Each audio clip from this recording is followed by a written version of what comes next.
story time with Treasure Fox. I'm going to read from my untitled, unpublished memoir. Yay. I have a few different titles in mind, but let's jump right into it. We're going to do this. Let's do it right. Do you have a drink with you? This is a Rowan Creek bourbon. So, me and my dad go way back, but me and my mom go back even further, just about 9 months longer. She was great at telling stories, but more importantly, she was an excellent listener. So many people are so excited about their own stories, they fail to listen to others. And it's others' stories that end up enriching our own. And others pass on better techniques, turns of phrase, colloquiums, or just better words for you to incorporate or embellish with into your own stories. And just from really listening well, my mom could tell a pretty amazing story with curses seemingly straight out of the saltiest sailor's mouth. Of course, in her life, she brushed up against sailors along with beggars, alcoholics, ladies of all ilk, southerners, northerners, yogis, blue bloods, modernists, simpletons, artists, geniuses, and street urchins in her travels. Actually, in our travels as well. Since as a family, me being the youngest of 4 brothers, we all lived on a sailboat. On and off the boat, according to money, lack of it, or sickness, hep C in my mom's case, but mostly on the open seas for 7 years of my youth. I was only 3 years old when the boat was launched, but of course it started long before I met my mother. Sheila was from an Irish Catholic family and grew up in Greenwich, Connecticut. Her father had pioneered the idea of car financing in New York City. They lived a charmed, if religiously restricted life. When they were in their late teens, Sheila, my mom, and her sister Sharon drove a new car every 6 months or less. We're talking about Corvettes, Thunderbirds, and Cadillacs during their design heydays. But their mother was a perfectionist and a draconian Catholic. When they were little, they were driven to church in only their underwear. During the drive, truckers would peer down on them in the back seat dressed in only their skivvies and leer and honk their horns. When they got to the church parking lot, they would get out and put on their Sunday best, white dresses replete with bows. This was all so that when they walked down the aisle to their reserved pew, the bows on the backs of their dresses would be perfectly pert for all the congregation to see. My father's side of the family shunned the East Coast and decided to head west. His ancestors traveled along the Oregon Trail from the East Coast, which I assume was harder than the Oregon Trail computer game I played in middle school, and settled and farmed on the outskirts of Portland, Oregon. He grew up in a country house surrounded by encroaching suburbia. They had a carriage house, a stable, and horses, as well as pastures with apples. And after he and his 3 brothers dug it, a large pool. Billy, my pops, was always a hard worker and an artist.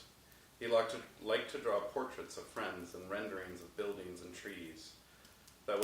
He would hitchhike miles away for work in the summer or hop trains for adventure, and his love of botany and ferns. He got into building cars, it was the 50s, and had a Model T-based hot rod in high school. His mom and dad, Betty and Ed, convinced him to go to college and study architecture since he liked to draw so much, and one must always be practical. My mom had a bit of a different calling. She felt the calling of God. So at 17, she put on a habit and joined the Sacred Heart Nunnery. As a novice nun, you were required to keep a vow of silence for the first year. Sheila really wanted to honor her marriage to God and Jesus, but she had a bad habit of sneaking out at night and reading the popular celebrity gossip magazine of the time in the graveyard. Since part of your vow of silence and cloistering is to cut off all contact with the outside world, one day, at Sunday Mass, she was tapped on the shoulder by the Mother Superior and beckoned outside. By the front door of the nunnery, her suitcases were packed and her parents stood outside next to their idling car. Not a word was spoken. The Finnegans drove away in silence as well. My dad went to Oregon State where he pledged to the ATO fraternity. I know everyone says this, but Animal House was actually partly based on this frat. One of the co-writers of the film was in it. My dad doesn't talk much about what went on, except for when he's had a few too many drinks. But the games they played bordered on psychotic. He could only take the frat house life for a year for fear of his life, so he ended up getting his own room in an off-campus house. He played baseball and football, but loved rugby. Billy toured Europe with his college team, breaking bones and smashing heads while downing steins of lager and ale. Bill was by no means tall, but he was broad and stocky, and could put down quite a few pints, which I believe is a rugby requirement. He finished his degree in architecture in 1968 and flew to the Big Island in Hawaii for an internship with a Japanese architectural firm. After being kicked out of the nunnery, Sheila went to the University of Connecticut. She studied English and clinical psychology and only dated married men. Read her professors. An excellent student, she excelled in all of her subjects. Sheila decided after graduating that she would become an educator. She applied and was accepted into a Montessori teacher training course in Switzerland and spent a year exploring the city and studying the new progressive methods that Montessori offered. Afterwards, she moved to Santa Cruz, California, and opened a Montessori school.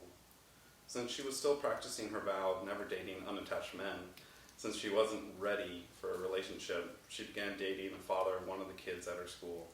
The wife did not take kindly to this after discovering his car parked outside of Sheila's house late at night, and she ended up running her out of the school and out of town.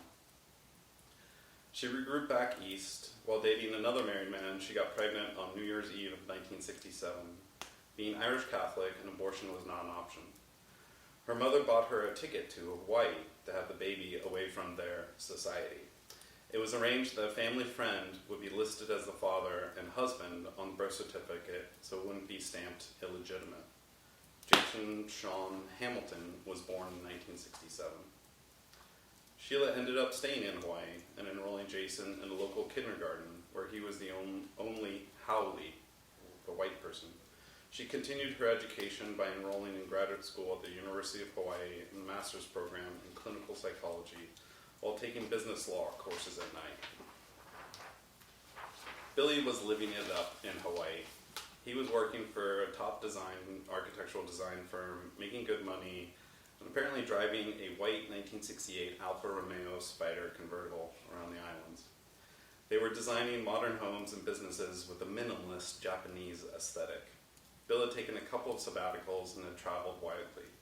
In Europe, he bought an old Volkswagen bus and picked up hitchhikers along the way to pay for gas, had hopped trains across America, and had hitched most of the states. He was in the Hawaiian counterculture, smoked dope, and grew his hair long. He was having a good time. My mom and dad met through a mutual friend, Jeannie Sakaguchi, at a potluck dinner party.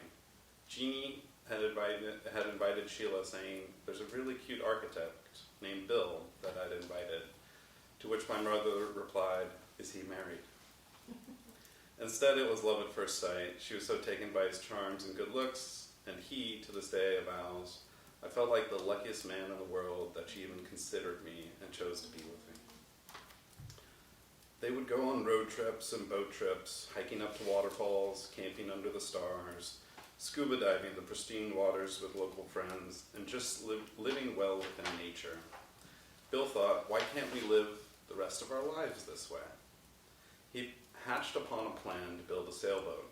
Bill told Sheila that it would take 2 years to build the boat, and they would sail around the world together, forever. She was in. They would live on his family's property outside of Portland. It was 300 acres of old-growth forest with an old cabin situated on a creek and a river in the mountains, an hour southwest of the city. Sheila was hesitant about leaving the life that she loved under the tropical sun, but after seeing the property during a visit to meet Bill's family, she fell in love with the pristine and idyllic setting. So they moved to Oregon and took up residence in a dilapidated cabin infested with pack rats. Pack rats are huge, almost 2.5 feet long and vicious, and the cabin was rustic, holes everywhere, no running water, no indoor plumbing, and an outhouse along a trail that gets very spooky at night. And it didn't take 2 years, it took 12. Bill bought an empty shell of a Columbia 50 fiberglass hull with his savings and built a shed near the cabin to shelter it from the Oregon rains. He proceeded to learn carpentry, electrical engineering, plumbing, and metallurgy to build the boat of his dreams from the bottom up. His father Ed would come out on weekends and help. He constructed a forge and melted lead to pour on the keel for ballast. He used 50-gallon drums in the yard as steamers and bent 8-inch boards for the deck beams. He built every inch of the boat, learning techniques as he went along, till the money ran out for materials. Then he took part-time jobs at gas stations and stores in the area in order to afford lumber. In the meantime, Sheila was the administrator at the local parochial public school, which taught children from first grade through high school in one room. And she was about to put 3 more kids through the same system. After 12 years of waiting for the boat to be done, she had given birth to Noah, Josh, and me, Ian. Jason was enrolled in Dickey Prairie School, but Sheila knew it wasn't the place for him. Always bookish and intelligent, Jason was an intellectual, and she knew that everyone that graduated from Dickey Prairie soon became a logger, a mill worker, or a truck driver. Jason was, to put it mildly, not well suited to these pursuits. He had more of an artistic temperament, so with the help of her Connecticut Yankee mother, she found Catlin Gable School, a progressive school in Portland that teaches from kindergarten through 12th grade. But it was a 3-hour commute from Malala. Jason ended up doing the commute for a year, but it was too much. He could barely get enough sleep between school days, so he moved into the city and stayed with various family members until he and another student got a place of their own. He was lucky, and so were we, not to have stayed with Malala. He received the equivalent of the first 2 years of college in that school. When the boat was ready to be launched, he was 18 and was given the option to come on our odyssey. He wisely chose not to. Jason decided to move to New York and become a filmmaker. He went to Columbia University until he couldn't afford it anymore. He came of age in the Big Apple while we sailed away. The boat was launched in 1985. I was 3 years old. Bill's father, Ed, had died 2 weeks before it was launched, so he named it in his honor, the Edward D. Rowan. This is rare in the boat world. Boats are almost always named after a female. But the whole color was also rare, a vibrant and deep blue, Empress blue. Betty, Bill's mother, christened the boat with a magnum bottle of champagne that inauspiciously shattered and shards cut her face. After the boat was launched, she marched down the dock with a double-barrel sawed-off shotgun to protect us in the presumably dangerous waters ahead. The only action Ed ever saw was extreme oxidation. When the crane had come to pick up the boat and load it onto a trailer, they found it almost impossible to position the crane to hoist the boat. The crane operator suggested cutting down some surrounding trees to make it easier, but our dad, the consummate tree hugger, refused. These trees are over 200 years old. I only cut down dead trees for firewood. There's no way you're touching any of these. So with all the maneuvering, it ended up going into overtime and eating up all the money that Bill and Sheila had saved for rigging and sails. When the boat was finally on the tractor trailer and ready to head down to the sea, I was put in my aunt's car with all of our stuffed animals, while the older two brothers got to ride in the big rig. I watched from the back seat as they climbed into the cab of the semi, trying to hold in their excitement and failing. Heathcliff, with his hard glass eyes, and Gracie, the soft white cat of Josh's, kept me company on the long ride to the ocean. A crowd had gathered in our driveway since the road had been blocked off in the morning. There were probably 30 to 40 neighbors, and in this remote area, they had to be distant neighbors, who had come to see the big day. It was 12 years in the making, but my father had finally finished building the sailboat. Well, he wasn't truly finished, but Mom said he was finished, and it was ready to go into the water. But we happened to be several thousand feet up in the mountains on a river that was better suited to whitewater rafting than sailing a 50-foot boat down. We could have waited for some intense rain, subsequent flooding, since my oldest brother was named Noah, but we didn't want to wait for the caprices of God. So we hired a crane to come up to the cabin and put the trailer on a trailer for transportation to the ocean. Just happens that it wasn't that easy. Okay, looks like I've rewritten this part. The crane operator was right. It was a bitch. We were paying by the hour. By the time they had finally squeezed the crane into the driveway, delicately plucking the boat from its cradle and placed it on the tractor trailer, it was 9 hours later. My older brothers and my dad rode in the cab of the big rig, while I had to ride in the backseat of some relative's car with a bunch of stuffed animals they had brought along, presumably to shut me up. Admittedly, they did give me my favorite one once we got to the boat. Heathcliff with giant glass eyes that we would subsequently beat each other with on the boat. Okay. After college, so we jump around here, it's a memoir / travelogue. After college, I moved to New York City. It seems as if I didn't have a choice. The greatest city in the world beckoned, and most of my friends had moved there. I still wasn't sure exactly what I wanted to do with my life, but I did know that it involved the written word somehow, and travel. My brother Jason had been living on and off in New York City since we had launched the sailboat in '85, almost 2 decades. Through a friend of his, I entered the magazine world in the lowly, albeit important, position of fact-checker. I initially worked at a magazine that was billed as the Lucky for Men, which seems like a doomed idea from the start. Cargo magazine was essentially a shopping magazine for straight men, replete with little stickers you could peel off and mark your favorite finds so that you could go back later and buy that must-have item. Very butch. I worked there for almost a year before the magazine was axed so that Men's Vogue could have office space. Even more butch. We were given a week's notice that our jobs no longer existed. Since it was a shopping magazine, there was a lot of free stuff, aka swag, around the offices. We boxed up what we could take home with us to hopefully sell in the lean times ahead.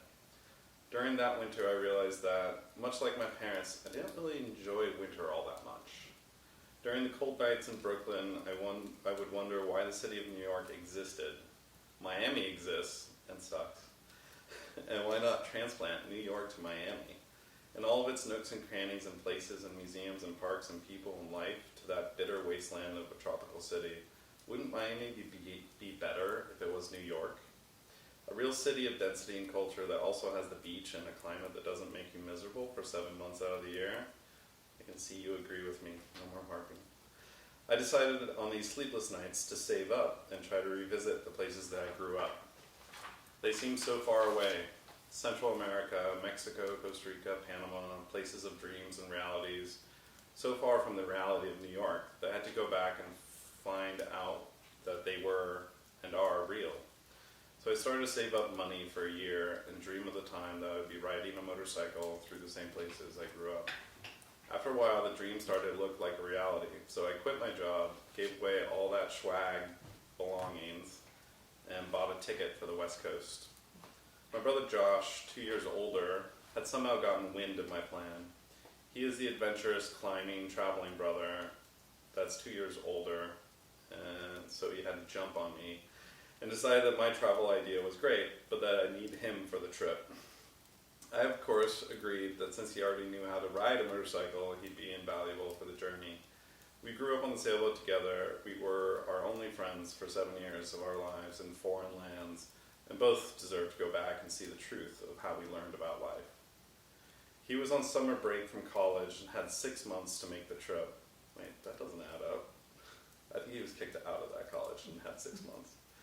We had gone with the original ethos of our parents and decided that we wouldn't limit ourselves to just Central America. We'd travel all the way to South America to the southernmost point, Ushuaia.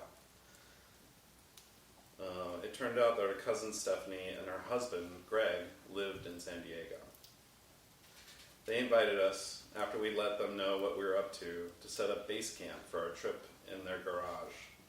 I went about trying to get some media coverage and cameras for the trip while Josh looked into getting us bikes. I was able to get like a video camcorder and a helmet cam, as well as a motorcycle GPS unit for the trip, and Josh found some possible bikes up in Los Angeles. So we hopped on the train and headed for our steeds in southern LA. There we found a motorcycle dealer with a used BMW 1450 GS Adventure that I took an instant liking to, even though the price tag was slightly out of my range. But I figured I'd be living on this thing for the better part of a year and might as well be comfortable as well as have the horsepower for the trip. And the bike had already been used in adventures of another pair of brothers who had traveled around the world. And so it came equipped with a saddlebag as well as a pair of panniers. So I splurged and spent $7,000 on the second vehicle of my life.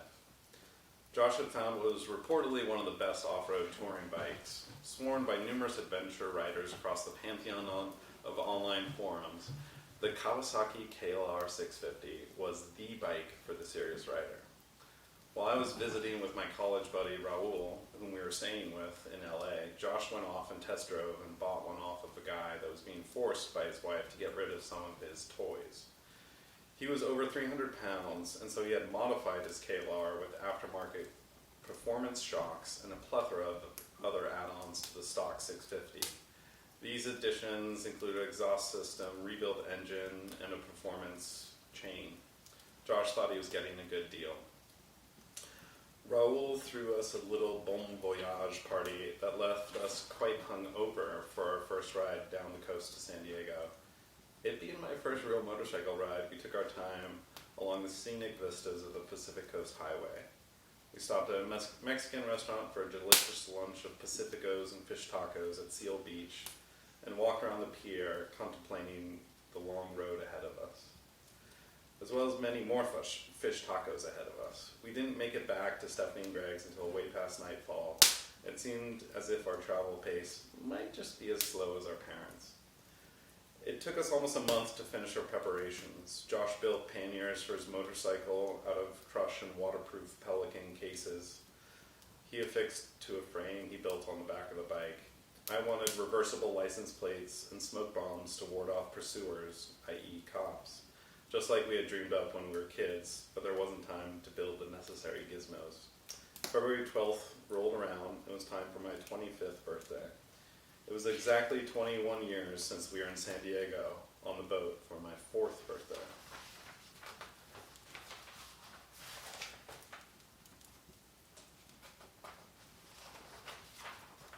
After the boat was launched and everything checked out, other than the fact that we didn't have any sails, at least it wasn't taking on water. Dad had finally achieved his goal of building a sailboat. Now all that was left was to sail around the world. But before we could set sail, we needed a couple of big sheets to capture the wind with. Since my parents had come to the bottom of their bank account, they had to find a way to make enough money for that crucial part of the sailboat. They hit on the idea to go to Port Townsend, Washington, a mecca for sailing enthusiasts. So we provisioned the boat, said our farewells to friends and family, and motored up the eastern seaboard to Port Townsend. There we quickly found a community at the marina. My parents found work on boats in the yard, and we rented a small house for the winter since we had no real heat on the boat. My father worked carpentry on a ferrocement boat, and my mom learned how to sand and varnish the bright work on wooden boats. Joshua and I learned how to sail our 10-foot dinghy in the harbor. We would spend the afternoon in light winds tacking and jibing, figuring out where to sit, how to balance the boat, and when you learn, you inevitably make mistakes. One day, after jibing, we capsized the dinghy. Josh and I were thrown out of the boat and into the freezing cold winter water. We were both wearing those bulgy, bright orange life preservers, so our little heads bobbed above the water. The dock was no more than 40 feet away, and a bunch of grown-ups heard as our screams half froze in our throats.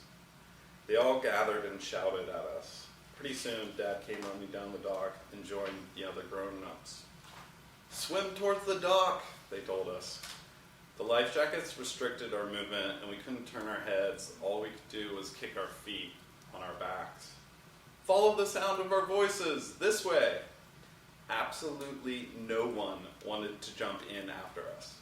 As our limbs began to stiffen up, we made it underneath the dock, where a couple of plucky parents lifted us out of the water by our life jackets. We never let a boat jibe without being prepared ever again. We lived in an old house that was on the corner next to the marina. It was cold and drafty, but it did have a big walnut and ensconced television set, something we did not have in the cabin in Oregon. It was our first one. We would watch Saturday cartoons and Sesame Street while wrapped up in blankets on the floor in front of it. Big Bird and Oscar the Grouch would parade in front of us as if they were puppets in a box. We would all accompany our parents to a restaurant for breakfast before work started in the marina. Outside they had a little play area seemingly set up for us. A Fred Flintstone-like plastic car that you moved with your feet, a sandbox and swings. We would play out in the cold while our parents drank their coffee and talked boats. There was this great big bush that we would run the Flintstone car into. The bush had a particular scent to it, and we'd smell of it for the rest of the day. Only later would I learn that it was rosemary. Since our parents worked all day and we weren't in school, we didn't have all that much to do.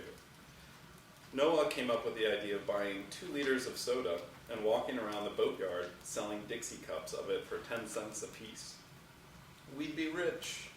Each of us carried a flavor, ginger ale, Coca-Cola, and root beer, and we'd call out to the workers to take a break and come down the ladders for refreshment. We became known as the Soda Boys, and we would be expected to show up at certain boats and different times of the day. I'm not sure if we became millionaires or not. I never saw any money from it, but at least we did our part to contribute to the diabetes epidemic. Once the ferro cement boat project was finished and was ready to be launched, my dad's job was done. Mom had multiple boats she was sanding, and they had saved up enough money to buy the sails and head for warmer climes. They ordered the sails, got all our fares in order, or some semblance thereof, and we were ready to bid Port Townsend for farewell. The Soda Boys hung up their hats and said goodbye to Big Bird forever, and TV. We motored up the coast from Portland to Port Townsend. Oh, wait. Alright, so now we're going south. This is really good. Yeah? Mm-hmm. Great. And so this is a crazy story, but it should come later. There.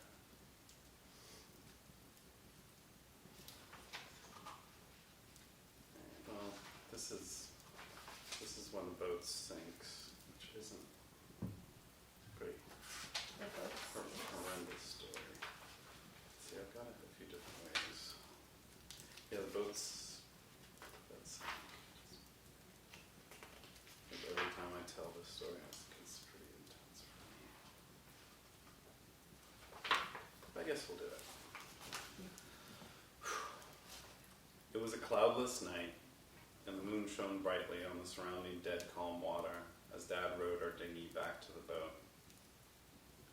We'd just been visiting another boat in Anchorage that had a kid Josh's age aboard, so our parents took all 3 of us over to have dinner and play. It was the 5 of us in the small dinghy. Josh and I flanked our mother on the back seat while Noah was in the bow and our dad rowed us toward our dark blue hull. With each splash of an oar, a bright green glow emanated from the water and followed each powerful stroke Dad made. The phosphorescence in the Sea of Cortez is especially strong in the summer. I dangled my hand into the waters and watched as light danced in my fingers' wake. We pulled alongside the hull and clambered up the ladder one at a time. My dad tied the painter to a cleat and let the dinghy drift behind the boat. The day had been cloudless as well, and we did what we could to stay in the shade. But now that it was nighttime, we expected the temperature to at least drop down 10 degrees, but still it hadn't. It was a sweltering 100 degrees at night, and the interior of the boat was like an oven. We all decided to sleep on the deck where we might catch a breeze. After a quick dip in the warm waters, we each found a spot topside and lay down on our pillows and wrapped ourselves, still dripping wet, into a thin sheet. Joshua, Noah, and I were on the bow with our heads toward the mast while our parents were comfortably sleeping on the cockpit cushions. We'd all drifted one by one off to sleep when a slight breeze brought welcome relief just after midnight. Our naked bodies dripped with sweat under the sheets. The cool breeze chilled the droplets of sweat that caked our skin. The gentle breeze turned into a bit of a sustained wind, and with it, the waves beat against the hull with a lulling effect. We stirred slightly in our sleep, content and relieved. Then the wind jumped to 10 miles per hour, to 15, to 20 knots. As the wind beat the sheets against us, we woke up to our father standing above. "Get below, there's a storm coming," he said. We did as we were told, grabbing our pillows and sheets and running naked back to the companionway hatch. Noah just threw his pillow and sheets down the forward hatch, shut it, and stood by Dad. We all looked up to where he was looking and could see where the dark storm blotted out the bright night sky stars, directly in front of us to the east. The wind suddenly kicked up to 35 knots, and the waves got bigger and started to form whitecaps. We'd heard the snap and crack of metal breaking. Then the anchor chain started spontaneously running out. The anchor bridle, a safeguard stopping the chain, had broken along with the windlass, and all of our 300 feet of chain was being fed into the ocean. Faster and faster, the chain sped out of the chain locker, through the now free-spinning wheel of the windlass, and over into the depths below. The sound was horrendous, metal against metal at such a fast rate that it seemed like it would break the chain. But it didn't. After 300 feet of chain sped out, it abruptly became taut, as the end was affixed to the hull below. Without the anchor holding us into the wind, we'd be pushed broadside by the wind and the waves, and driven into the shore behind us to the west. With no time left to lose, Dad ran back to the cockpit and started the engine. "Get below, like I said," he yelled. "Sheila, take them below." The engine rumbled to life, such a comforting sound of the soft and dependable rumbling of the small diesel under the vibrating floorboards. Then it was thrown into gear, and the RPM maxed out immediately as it struggled to turn the propeller as fast as it could. Dad brought the bow back into the wind, heading straight into the building's sea waves. The waves swelled and crashed over the deck as we smashed into each one, the motor struggling to power us through and over. The 50 horsepower diesel was no match for the waves. Each one pushed us backwards towards the beach, where they crashed in a tremendous dull fury that grew louder and louder. Josh and I huddled against Mom near the companionway hatch as she held onto the ladder rungs to brace herself. "What's happening, Bill? Is that the beach I hear? Is Noah all right?" "I'm fine. Dad's right here. We're trying to motor into the waves, but they're too strong. We're losing ground," Noah answered. Just then we all felt it. The unnatural movement of the boat, the stopping of the rocking motion, and the concrete jolt of the keel hitting the bottom. Then going back to floating, and then back to bumping the bottom, we were hitting ground. As each wave crest brought us up to the top, it dropped us onto the ground in every trough. The boat would shudder and stop moving each time, then stop rocking altogether and sat on the bottom. "Batten the portholes," Dad yelled from above. Mom, Josh, and I each went to a porthole and pulled it down and started spinning the bolts to seal the opening. Each wave that hit the bow pushed it more and more until we were broadside, or perpendicular to the waves, and the whole boat leaned over, the side resting on the sandy bottom of the beach. Water started rushing in. I couldn't close my hatch all the way. The force of the water was too strong for my tiny arms. "Help, I can't close it," I said. The warm seawater coursed over my little body as I stood on the couch and pushed on the glass with all my might. Josh came up behind me and put his hands over mine, and together we were able to close it, but not all the way. Water still seeped in. "The aft cabin portholes," Mom yelled, and we all ran to the back cabin and saw water spilling over the bulkheads into the main cabin. We had forgotten to batten the back hatches. Gallons and gallons of water dropped through the cracks of the floorboards and into the engine compartment and bilge. Soon the bilge pump was overpowered, and its high whine stopped a minute or two before the engine sputtered and died. Water had made it into the air intake, and it was rising. With each smash of a wave breaking against the hull, it pushed us further and further up the beach and left more water in the boat. I was frightened as the water level rose to the level of the couch where I stood and held onto the deck beams above my head. Books and charts floating in the water as our library and chart table broke apart.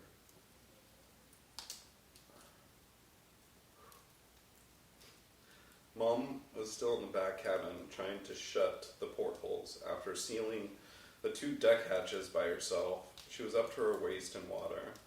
Debris swirled and sloshed around her. Goose-down feathers that had burst from her pillows floated on the surface of the water as if there had just been a geese massacre. There was also a film of oil and diesel that gave a calm gloss to the water that was eerie and unsettling.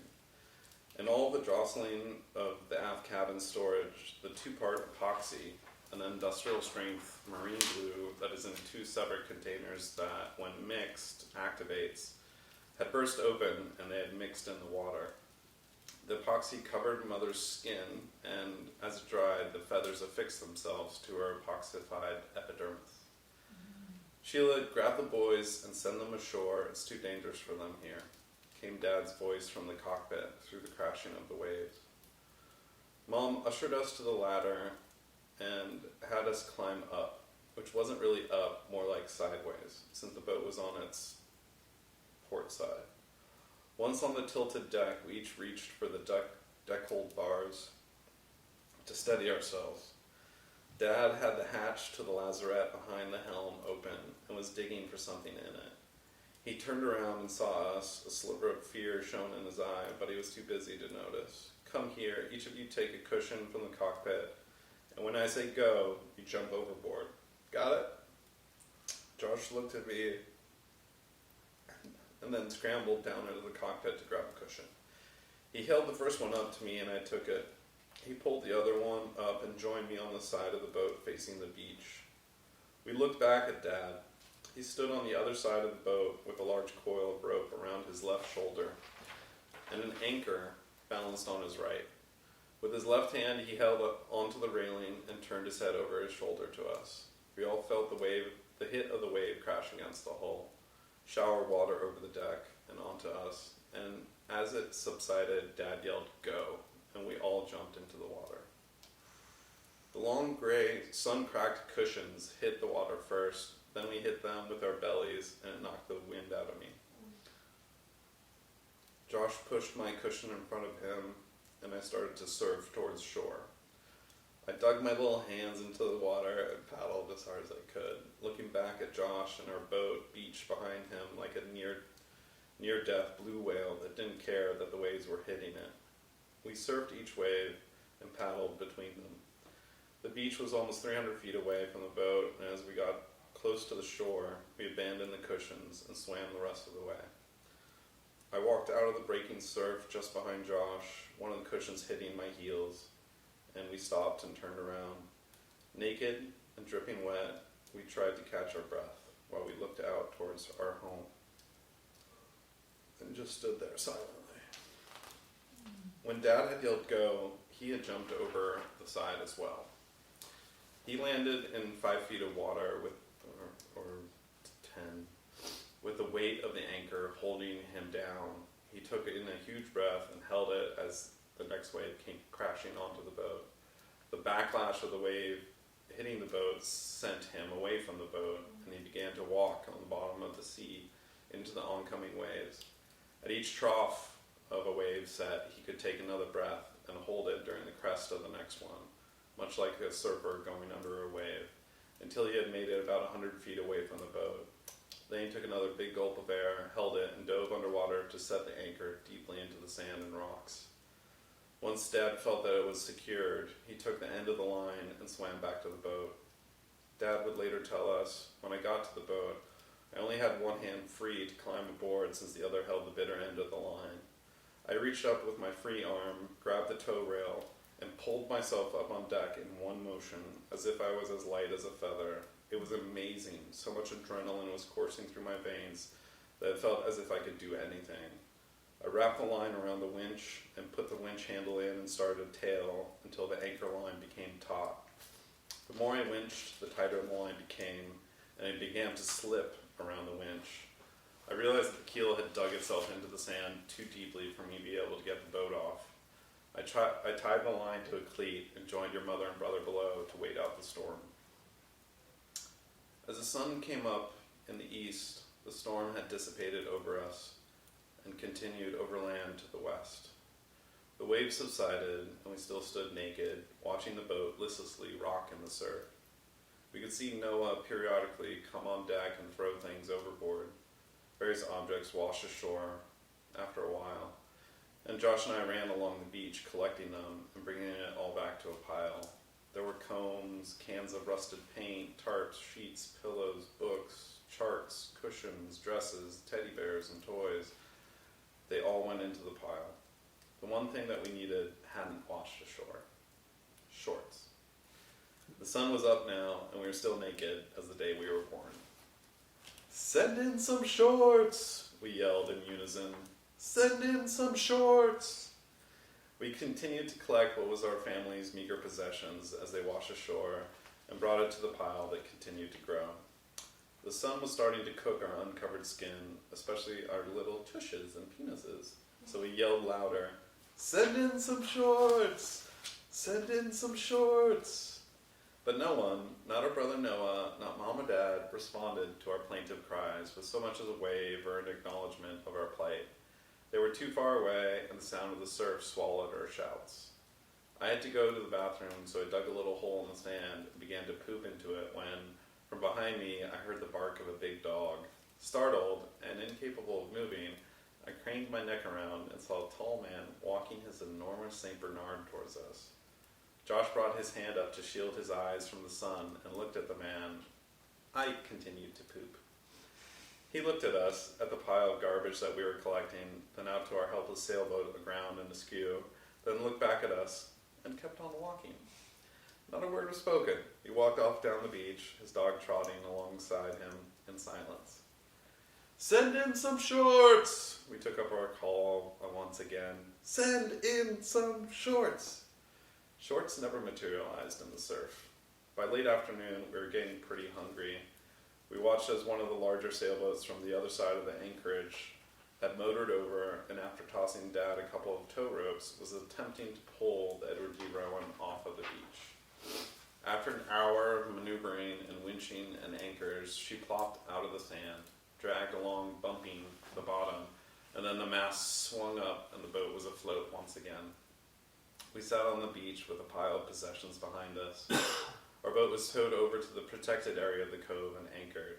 The sun was beginning to set when Mom, Dad, and Noah came to get us in someone else's dinghy with a motor. The simple low whine of the engine got closer, but no one spoke. They came up to the beach, and Noah got off the bow and grabbed the painter and pulled the boat up the beach. Joshua and I helped Mom get out of the boat, and she hugged us. Dad killed the engine, got out of the dinghy, came up behind us, and pulled Noah's head into a family hug. We were all alive. Mom had some clothes for us, and we quickly put them on, even though they smelled of diesel. Dad surveyed our collection work. The pile was a few feet high, and went back to the dinghy. When he came back, he was carrying the fuel tank. It's just stuff, kids. It's just stuff. And right now, it's trash on the beach. With that, he began to pour gasoline on our pile. After having some trouble lighting the first two, Dad threw a match into the center. We stared in silence at our possessions, toys, pots and pans, cushions, books as flames licked them. Then it turned into a bonfire. Our faces reflected the firelight, and we hung on to each other, and then it was all gone. We got back into the boat in darkness, and it was hardly recognizable. There was nothing left of the interior, just bare walls. There were piles of wet books, charts, and tools on the navigation table. The floorboards were ripped out, exposing the engine, parts, and tools were strewn about. Our forward cabin had no mattresses. The storage spaces beneath our berths were airing out. Piles of our life, or what could be saved, were stacked on deck. I began to cry. It was too hard not to. Mom heated a couple of cans of soup on the propane stove that luckily hadn't been damaged. We sat around the table under the low light of a kerosene lamp and ate dinner. It's called a chubasco, Dad said. The guy that towed us off the beach told us about them. It's a freak storm that's common here during the summer. The superheated air of the mainland desert gets swept over the short expanse of the Sea of Cortez, builds the seas and kicks up the wind and blows into Baja with an instant storm. We hadn't heard about these storms since we'd only just arrived. Did you kids notice that everyone else anchored in the lee of the harbor where they were protected from winds out of the east? We were totally exposed by the entrance of the harbor. We nodded our heads. Remember to always find a spot to anchor it that's protected from as many directions as possible. Once again, due to the heat, we all slept on deck. This time, Josh and I wore shorts to bed. The next morning, we all set about cleaning the boat. Josh and I had the bow of the boat to work on, and Mom had the stern. She was still covered in feathers and epoxy, and anytime she brushed up against a bulkhead, a feather would pull off along with her skin, and she'd curse. Dad was topside trying to fix the rudder. It had bent to port from bashing against the ground, and we wouldn't be able to steer in a straight line. With the motor broken beyond repair, it didn't look like we were going to make it anywhere. We worked all day on the boat, cleaning what we could salvage, and throwing out more than we kept. Everything was wet. The entire deck, mast, and boom were covered with various things drying. The boat looked like a Chinese junk. Periodically, a small dinghy would approach with a boater or two that would ask us what happened if we needed anything. We'd tell them the story, and they'd nod as if they'd heard it before, and tell us about chubascos and how they struck with little to no warning. Then they'd leave. By the end of the day, it seemed as if the whole anchorage of something like 20 boats had paid us a visit. Before sunset, a large dinghy came over to the boat. Dad greeted the man that had pulled us off of the beach with his 75-foot ferrocement sailboat. Jump in. You're having dinner with us. Exhausted, we all clambered over the side and into his dinghy.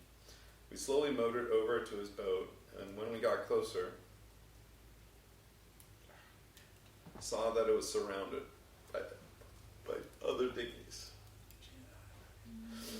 When we got topside, we saw that everyone from the anchorage was there. The boat was lit up with lights. The mast spreader lights shone down on the deck, which was littered with bags.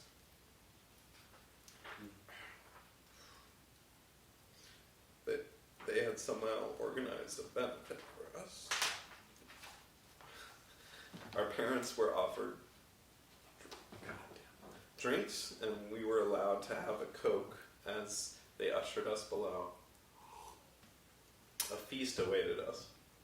A giant stew of chili was on the table, corn and butter, an enormous bowl of salad. Joshua, Noah, and I quickly dug in.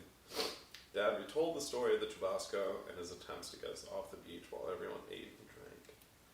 Afterwards, a big chocolate cake with candles was brought out, and the family gathered around it, and we all blew them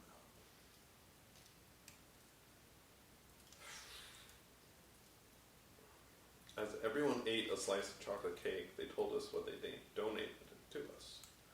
Shirts, fishing poles, raw cushion material, sheets, hats, already read books, local charts, and offered to help us in any way they could. At that moment, one of the women came out of the aft stateroom holding a metal sculpture. Interlaced in the wire design was a beautiful, brightly colored Mexican pesos. Along with all of our paperbacks, we had lost all of our money. Dad had hidden our cash in a secret compartment that was underwater, and it became pulp.